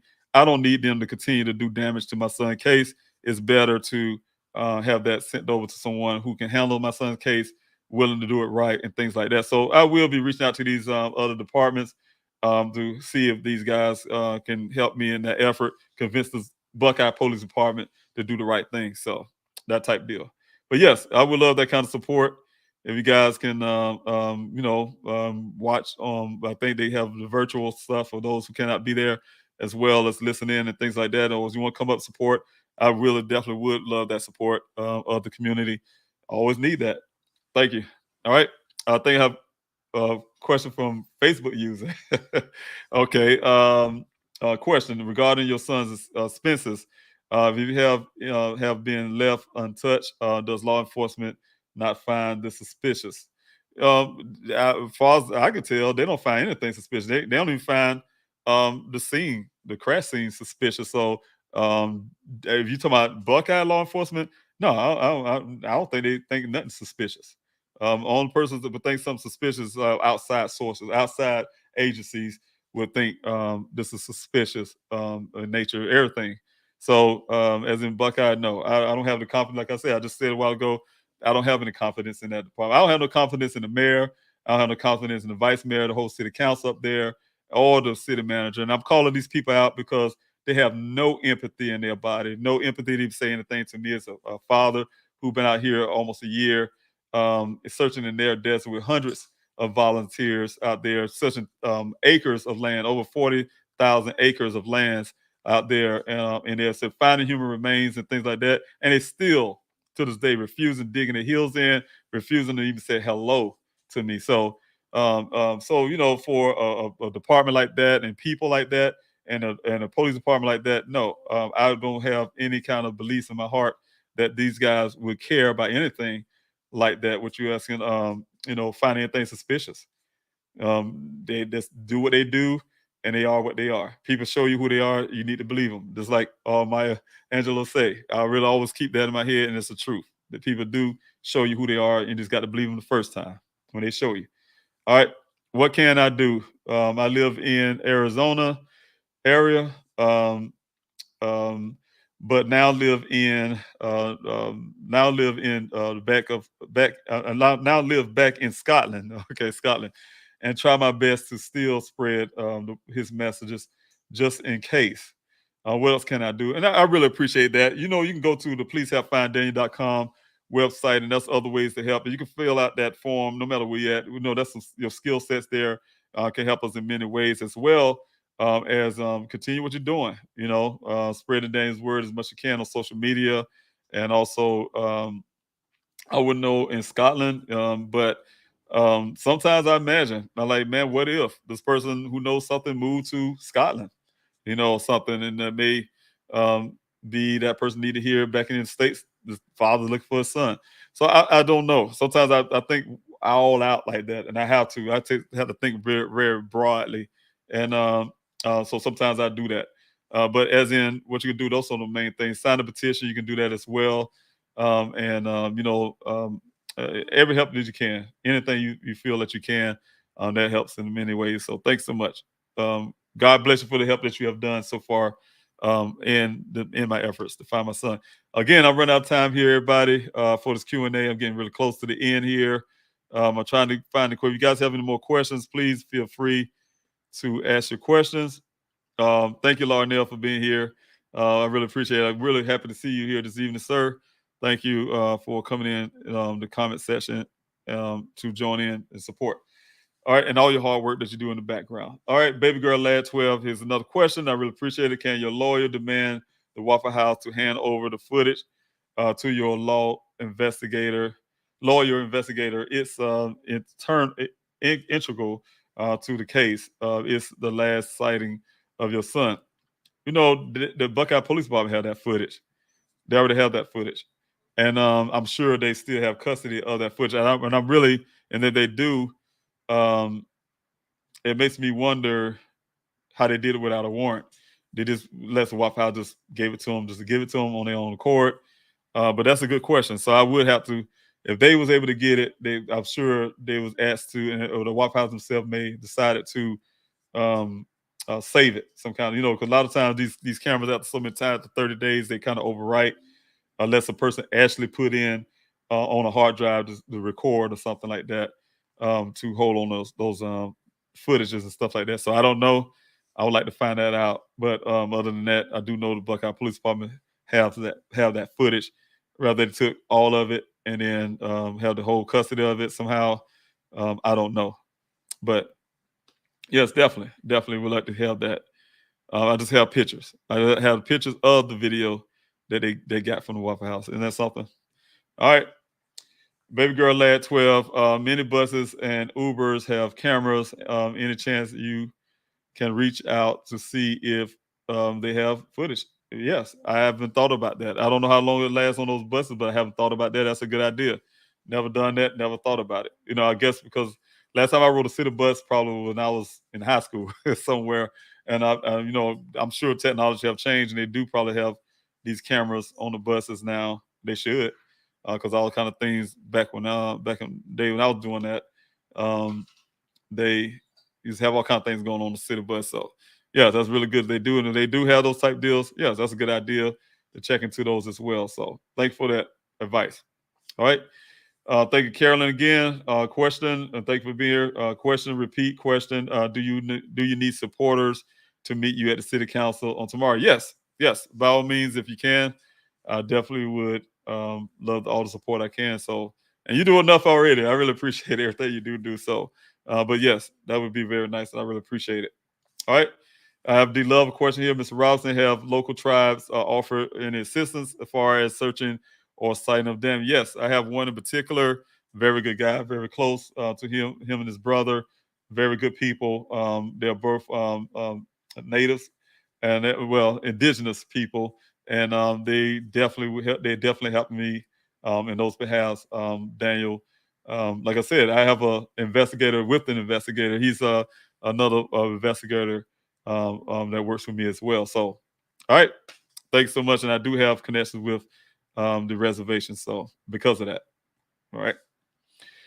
Shiro's Nation, do you think it would help if you had statistics to prove that your chances for a fair investigation in near a sundown town are slim, and therefore request a change of venue or the FBI's assistance? If I could find I need to ask my attorney about that, because that's a real. And I love your questions on that, because that's an angle that I probably need to consider or know about. I don't know anything about that, but I know when you say change of venue, most time I think of that in terms of when people go to court and they don't feel they're going to get a fair trial or things like that because of things like what you were saying, and they get a change of venue because of that. I didn't think of that. That might be another legal angle to get my son's case taken away from the Buckeye Police Department, because I don't have confidence in that department. And I don't feel like my son's case is being treated fair. Look at what's happening. So yes, I would look into that. I hope, pray my team is still there. I know you guys are. That's some other things we talk about. So thank you again, Shira. We definitely need you around because I love your questions. Your questions are really thoughtful. So I'm really grateful for your questions to help out. So thanks so much, and I definitely would love to look into that as well. So all right. Don't forget, you guys, to hit that like button. Share and like button. Saying definitely subscribe to this channel. Again, we're at over 1,000 subscribers, and that comes with a lot of perks. What I hear from the YouTube world, from the content creators, and they say, "Hey, Mr. Robinson, you get to 1,000, you can do this." I'm still trying to figure out what I can do with those 1,000. But one thing I do know is get Daniel's story out there a little farther. When you guys do that. So that's one of my biggest main thing. Saying that's my biggest thing is getting his story out there and doing everything I can. So that's the reason why I even create this channel, not for entertainment, but for to get Daniel story out there and keep it out there until the news articles, to the news media pick his story back up again. Did you have any an opportunity to directly talk with any Waffle House staff when Daniel first went missing? No, I did not. And I can't say a lot of my time was spent on the desert searches, and I did some time doing my own investigative work, but then I left a lot to my own investigators that I hired to do their work. So I do have, like I said again, I'm still waiting on a final report from some of the things. Should have answers like that in them. Those are things that a person get paid for, should be able to produce those things. So I will be coming after that. Because I gave it some time, and I'm still waiting on those deals so I can have those answers to, to those answers with the questions and things like that, which you guys have people that's being interviewed or should have been interviewed and things like that. So, all right. Thanks so much for that question again. And thank you again, Baby Girl Lad, for coming out to this Q&A this evening as well. All right. Let's see here. Do we have any more here? Question wise, see, Dina, thanks so much for being here. Aaron, thank you for being here. Vanilla Hudson, thank you so much for being here. I do have one from Aaron Chase. Thank you again for your comment, your question. Mr. Robinson, do you have any have a specific prayer request for yourself? Yes, I definitely ask God to give me guidance and wisdom and put me in the right place. I mean, the right place, the right time to find out what happened to my son. That's my prayer, and that's what I really need. I need to bring my son home before this year. His this year time up. And on 23rd, it'll be a year my son has been missing, and I'm praying that I don't have to wait a year to find my son. So those are my prayers. My personal prayer is that God brought me here for a reason. Well, I came here for a reason. I came here on my own for my son, but God has been guiding me since I've been here. Yeah, that'll be my prayer for Him to help me what I came here to do, and that's to find my son and put me in the right place. And my personal prayer is that I can say the right thing and do the right thing to convince of someone who may know something to utilize that tip line that I'm paying for, and just bring some closure to me and my family one way or the other. I'm praying that my son is alive.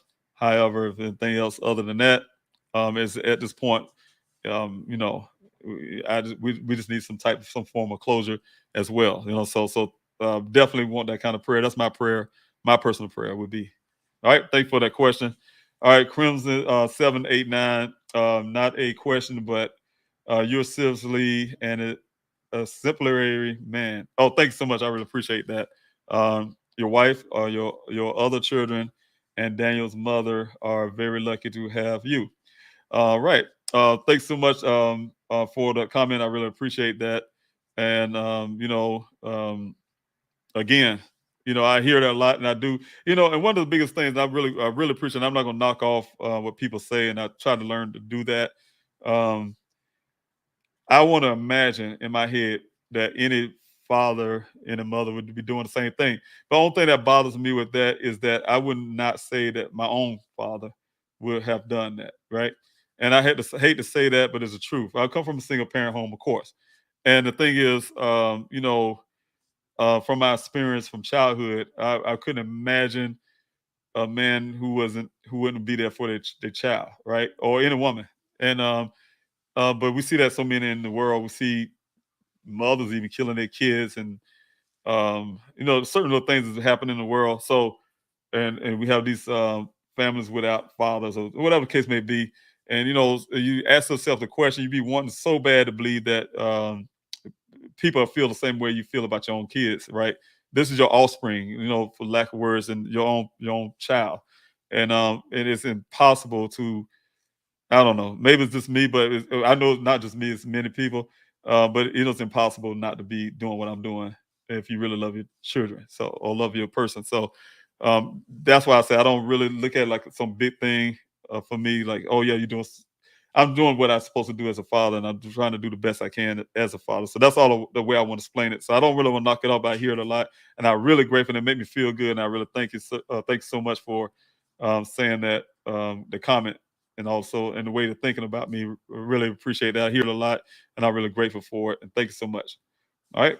I do have a question from Leticia Overton. Thanks so much for coming out to this Q&A from Facebook or YouTube. Have you thought about suing Buckeye police for lack of help and mishandling this case? Well, I'm thinking about it for them at first to do their job. That's what I think about them doing their job. And at this point, I'm thinking about them relinquishing my son's case and give it over to the proper somebody who actually who have the funding, who's willing, and everything else to do it. That's what's important. I just need to find my son. That's what I'm looking, and I'm focused on. My mind have to stay there, and that's what. But you know what that department is. Like I said, they dropped the ball, and they're doing everything they can to, in my opinion, to make people forget that. And my thing what came from when you say you just give this vehicle stuff over to me, for instance, or some of the other things they have done since that time too, they haven't done, that type deal. So yeah, all those things are problematic. It's problematic for me, problematic for my family. It's even problematic for people like yourself and in the community who can actually see these things happen. I've seen police officers come to me. My investigator have former police officer apologizing for Buckeye, apologizing for the way they treating my family. Or for instance, they officers, and and that's one of the things that gets me too. And I'm not knocking for these people that's saying that because I'm really grateful they said that to me. But one thing that get me is if sometimes they said there's always a one bad apple or something. That's a bad apple. But I learned that if you can leave a bad apple with all these good apples, all the whole bunch become rotten, right? Because they spread, and that's exactly what happens. So how can there be any good cop in a department when they allow a bad cop to stay there? That means you're a bad cop. That's almost like being an accessory to a crime, and you see a crime happen and you don't say nothing. You're complicit. You're just as bad as the person that without saying something. So you allow that person to remain in that apartment. So yeah, there's a lot of things I can say about Buckeye right now, but I'll just leave that. And thank you so much, Leticia, for your question. I really appreciate it. All right. Ephesia Swanks, thanks so much for your question. As a father, what do you feel in your spirit on the well-being of Daniel after 11 months? Just as a father, of course, I'm gonna be feeling all kind of ways. You know what I'm saying? From a parent standpoint, you see something like this, I mean, you're gonna think good about it. You'll think something bad happened. You hear somebody tell you that your son just wave off them, all right, and they say nothing, hop in their car and they just disappear out of life. You think bad things happen. I mean, you couldn't be human or use. I mean, that's your first thought. But like I said, doing an investigative, put my own investigative hat on, and not even being able to grieve my own son's disappearance for months now. Yeah, I've learned a lot. I learned a lot what happened, what's possibly happened, and yeah, those things are devastating. The things I'm aware of. However, at the same time, I have something else in my spirit, and that's believing in God. And I really feel like sometimes we think that we know all the answers, and then God prove otherwise. And I really believe in my spirit, and somehow, some way, God will produce my son alive. And I'm really hoping that happens. So that's what I'm going for, and I'm gonna try to make sure I keep that faith to believe that until God say otherwise, until something else otherwise. That's what I'm gonna keep my faith and believe that. All right, thank you, sir, for your question, and coming out to the Q&A. All right, again, it's going on 11 months since my son's been missing, and I can't say that is every time I have to do this here is very hard, and I have to be constant reminder. I do have reporters and things like that reach out to me and say, hey, here this coming year was, they look, only thing they, in my opinion, seem to look for is a new story, something, to talk about. So but from my family standpoint, it's a pain. It's a pain that to know that, like, wow, it's been a year. Like, it's been a year already, and you try to figure out how fast that went, and you still haven't gotten the answer that you need. So, all right, have a question here from Nancy. Thank you, Nancy. How many miles is it from the well site to the crash? It's about 3 miles or a little over 3 miles, somewhere around that range, from that crash site and the well site. The site here, and also the well site where Daniel went missing. So, not far. It's right in the same vicinity that the Buckeye Police Department claimed they did 2 searches. One search, which made me come to the second search, is because the worker who they put in their report that they say is credible, said he was there on a date. They claim they did this helicopter search with a Phoenix Firebird helicopter that my aunt requested. They claim they did that, and this worker was at that site that day. And he said he didn't even hear any helicopter. He ain't seen no officer wasn't there at the well site. So how they can put that in a report, I do not know. And they said they did. They told my family they had this Phoenix Firebird, Phoenix. And that's one thing. I did talk to Phoenix. I went to city council, and I would love to get that information. If Phoenix ever reach back out to me, and like I said, I'm gonna reach out to them. I'd like to know the answer. On June 23rd, through June 24th, what it was, almost 3 days after, whatever the day was after my son, almost 26th. I'll say the 25th, 26th. Was this Phoenix Firebird in the air? I would like to ask them that question directly, and they had to vouch for it. So that means they was part of my son's case. And how can you lend a hand into my son's case and then back out? You know, so they're part of the case now. So for them to lend a helicopter in service, I would like to know that. And if they ever say no and they're not part of all of that, then Buckeye's lying again. It'll be a falsification of their report again. And those are the kind of things I want to find out as well. And I'm still looking for it. All right. All right. I want to put this up for my administrator. Thank you so much, my moderator. Thanks so much for putting this up. Allow David Robinson to share his YouTube platform. If you hear of a family with a missing person, encourage them to reach out to please help find Daniel at yahoo.com. And that is true. If you guys can, please, if you have a missing person, I really want to use my platform to help you out. I want to also encourage you to come on to our event on the 25th, a day of remembrance. I definitely don't want you all to forget about that as well. Need you to come out to that as well. So please be a part of that as well if you can. If you guys want to bring your family out here and be a part of the event, we definitely want you out there. And also, if you want to come on this platform. And there we go. I want to put this back up. You come back on this platform and right here, this channel, the Please Help Find Daniel YouTube channel, and you want to tell your family story, I'm willing to do that. And that's the reason why I have this platform to be able to do that as well, to help other families. So I'm looking forward to talking to other families about your missing person. And I'll try to do what I can on my part. Just do my part, the little part that I can. I don't have the biggest channel and all the stuff. Some of these platforms have millions of followers and things like that. But I can do what I can to help as much as I can, and like people do with me, a little something is better than nothing. And if people help as much as they can, I'm really grateful for everybody who does. Again, I'm Dave Robinson, the father of geologist Daniel Robinson. I want to thank you all for coming in to this Q&A, being a part of this Q&A and helping me out. I will be back again on next Wednesday. Of course, we definitely have some things I want you guys to consider. And don't forget, like I said, the information you see on pleasehelpfinddaniel.com. Please go to the website where you may keep up with the next search that may be coming up out there in the desert.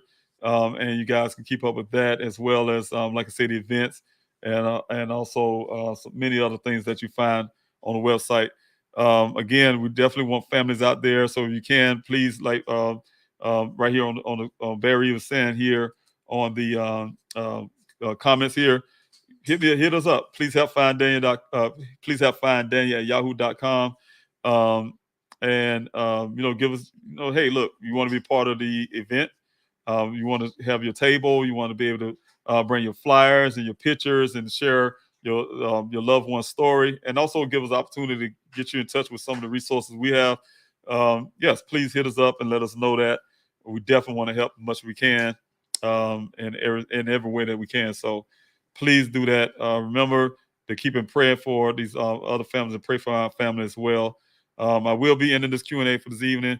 Look out for some more videos that will be coming out during the week, because I will be posting some things up there, information and stuff like that.